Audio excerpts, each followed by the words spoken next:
আসসালামু আলাইকুম। কি অবস্থা, কেমন আছেন সবাই? আশা করি ভালো আছেন। আজকে নিয়ে আসলাম ডিমের তরকারি। অসাধারণ একটা রেসিপি আমার দাদির হাতের। আমার দাদি এভাবে রান্না করছে, আমি অনেক খাইছি মজা করে। যাই হোক, ডিমটা কিন্তু প্রথমে ভেজে নেব। আর যেহেতু দাদির রেসিপি নিয়ে আসছি, সবার কাছে একটাই আর্জি, সবাই আমার দাদির জন্য দোয়া করবেন। আমার দাদি কিন্তু আর বাঁচা নেই, কিন্তু তার রেসিপিটা কিন্তু ঠিকই রয়ে গেছে আমার হাতে। যাই হোক, দাদির কথা বলতে গেলে আমার চোখ দিয়ে পানি চলে আসে, কেননা দাদির শেষ সময় আমি দাদিকে দেখতে পারিনি। তেলের ভিতরে কিন্তু আমি প্রথমে লবণ আর হলুদ দিয়ে কিন্তু ডিমগুলো ভালোভাবে ভেজে নিয়ে নিছি।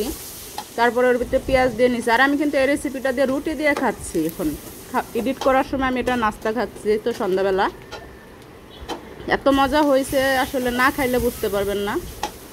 তারপরে কিন্তু এখানে আমি একটা বাটা মশলা দিচ্ছি। দাদি যেভাবে রান্না করতো আমি সেইভাবেই আজকে রান্না করব। কোনো মরিচের গুঁড়া ইউজ করব না, বাড়তি তেমন কোনো মশলা ইউজ করব না। এখানে আমি শুধু হলুদের গুঁড়া, একটু সামান্য ধনিয়ার গুঁড়া আর একটু জিরা, ভাজা জিরার গুঁড়া দিব। মরিচের গুঁড়া দেবো না, আমি কাঁচা মরিচের ঝাল দিয়ে রান্না করব। আর বাটা মশলাটার ভিতরে আসছিল একটু কাঁচা মরিচ, একটু আদা, একটু রসুন, ধনিয়া, জিরা। এটা আমি পাটায় বেটে নিছিলাম। যাই হোক, বেটে কিন্তু আমি সব কিছু কিন্তু এটা মশলার সাথে কষি। এখন বেশি করে কাঁচা মরিচ দিয়ে দিলাম। এই গরমে হয়তো অনেকে ডিম খাবে না, তাই আমি এইভাবে রান্না করার একটু চেষ্টা করলাম। একটু পাতলা পাতলা ঝোল হবে।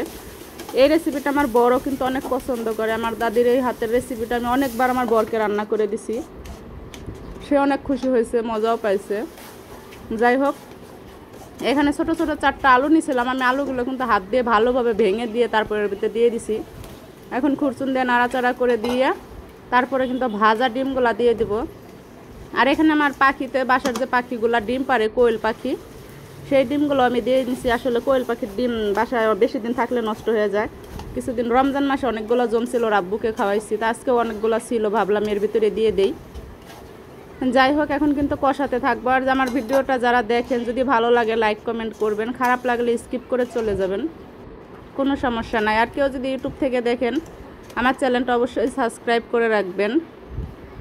এই তো ঝোলটা কিন্তু বলক এসে গেছে। এখন আমি লো হিটে রান্না করব কিছুক্ষণ, যাতে এর ভিতরে মশলা টশলা সুন্দর মতো ঢুকে।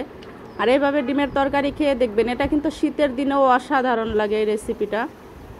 আর এইখানে একটা জিনিস শুধু স্কিপ করবেন, মরিচের গুঁড়াটা। মরিচের গুঁড়াটা দিবেন না, কাঁচা মরিচের ঝাল দিয়ে করবেন, দেখবেন অনেক মজা লাগবে। সত্যি কিন্তু আমার কাছে অসাধারণ লাগতেছে, আমি যেহেতু খাচ্ছি এখন।